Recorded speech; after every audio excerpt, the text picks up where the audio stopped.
Burris Frederick Skinner, the person generally thought to be responsible for developing the concept of operant conditioning. American psychologist B. F. Skinner is best known for developing the theory of behaviorism in his book Walden 2 by Montana Rickert. B. F. Skinner in his early life. Burris Frederick Skinner was born on March 20th, 1904. He seemed to have a simple, happy childhood, with his father being a lawyer and his mother staying at home with him and his brother. He grew up in a home environment that he described as warm and stable. At an early age, Skinner showed an interest in building different gadgets and contraptions. This just tells me that he was very smart and broad, I guess you could say. Skinner and his brother helped manage the family farm and garden and played in the forest trapping animals and exploring. Sounds like a typical childhood to me. His younger brother Edward died at the age of 16 due to cerebral hemorrhage. Early professional and personal life. Skinner graduated from high school as second in his class, so he was very smart. In September of 1922, Skinner went to Hamilton College in pursuit of a degree in English literature. As a student at Hamilton College, B. F. Skinner developed a passion for writing. He tried to become a professional writer after graduating in 1926, but with little success. He moved back home, and he called this period of his life his dark period. Consisted of only a dozen short newspaper articles and a few models of sailing ships. To me, that sounds incredible, but for him, that wasn't very much. He wasn't doing very much. He then escaped to New York City for a few months working at a bookstore clerk. As a bookstore clerk, he came across books by Pavlov and Watson. He found them impressive and exciting, and he wanted to learn more about them. 2 years later, Skinner decided to pursue a new direction for his life. He enrolled at Harvard University in 1928. He was 24 years old to study psychology. At Harvard, Skinner enrolled in the psychology department and developed a holistic approach to his psychological studies. Skinner stressed studying what he called the animal as a whole. It was during his time at Harvard that Skinner developed his famous Skinner box and some of the most important concepts of his operant conditioning theory. In 1936, Skinner married Yvonne Eve Blue. The couple had 2 daughters, Julie and Deborah. His wife did pass away in 1997. In 1989, Skinner was diagnosed with leukemia, and he also died.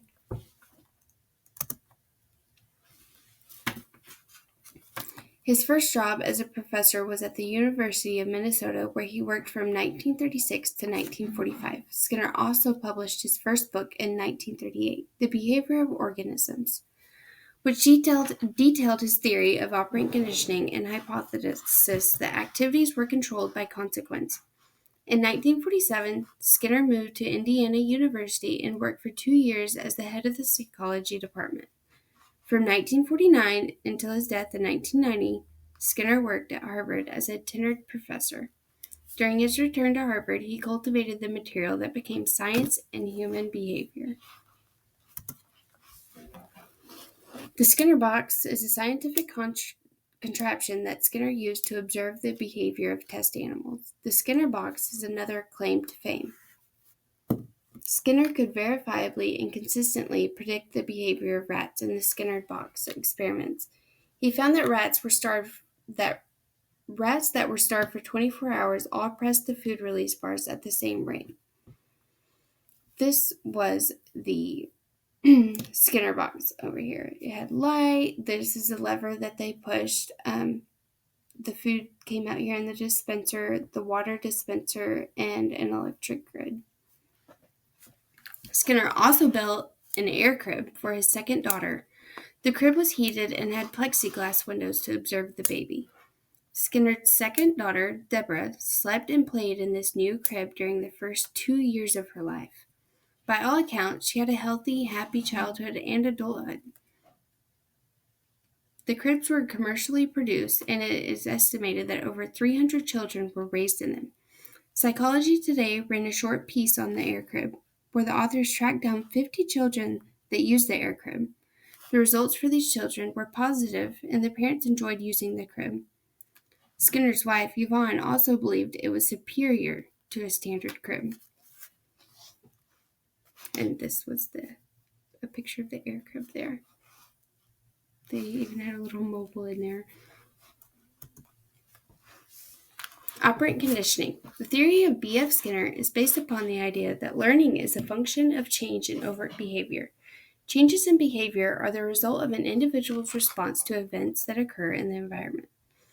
One of the distinctive aspects of Skinner's theory is that it attempted to provide behavioral explanations for a broad range of cognitive phenomena. Operant conditioning has been widely applied in clinical settings, as well as teaching and instructional development, such as behavior modification, classroom management, and programmed instruction. Skinner studied this most extensively at Harvard and while in his fellowship in the 1930s.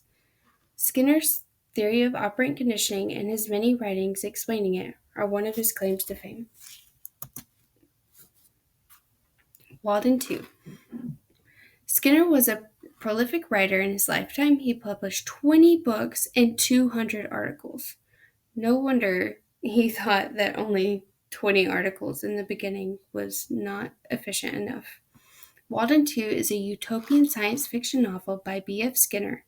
Skinner, a behavioral scientist, posted that human beings did not enjoy free will, but that, like any organism, were responded to environmental factors in predictable ways. This, in turn, would allow for a utopian society to be created via the manipulation of those factors, thus controlling a population's behaviors. Skinner presented a fictional interpretation of some of his views in the 1948 novel Walden 2, which proposed a type of utopian society.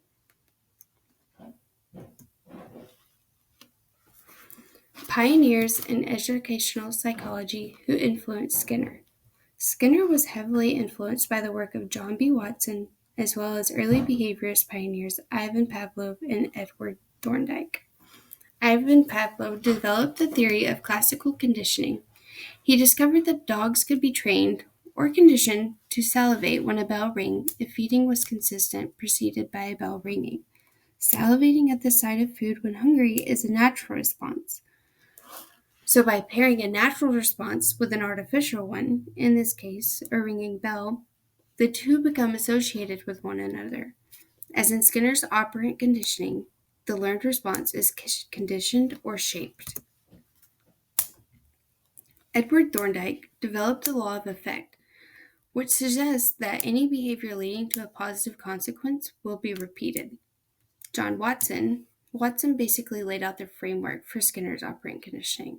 And if you remember earlier in my presentation, when he worked in New York as a bookstore clerk, Watson is one of the books that he stumbled across, or the author, Watson, he stumbled across some of his books, and that really interested him and caught his attention. Watson suggested that operant conditioning is concerned with controlling actions by providing a stimulus after rather than before the action. In other words, if an adult says, "Well done," every time a child eats everything on their dinner plate, the child will continue to clear their plate at mealtimes. This is not true for my daughter, but I wish it was. He became focused on philosophical and moral issues. This is Skinner's late life to death. He still felt his work was misunderstood, which led him to write about behaviorism. He remained active in his professional life, speaking at an event 10 days before his death and publishing his last article on the day of his death. "I'll be dead in a few months," he added with a laugh, "but it hasn't given me the slightest anxiety or worry or anything. I always knew I was going to die." He stated in an article that I had read when I was researching him for this presentation that if he could just get 4 to 5 people a year to understand him, he would be doing good. At age 67, he began having symptoms of angina, but stayed relatively healthy until the late 1980s. He remained married to his wife during his death in 1990 and close with both of his daughters, who managed his diet and encouraged him to adopt a healthier lifestyle. Basically, taking care of him and making sure he was staying on the right track, doing what he was supposed to be doing. In the 1970s, he encountered significant hearing loss. In the 1980s, Skinner had 2 surgeries after the discovery of a cancerous lesion in his head. In 1989, he was diagnosed with leukemia, which was eventually his cause of death. He did pass away on August 19th in 1990.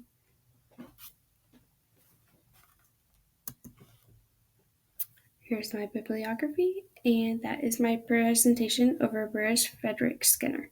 Thank you.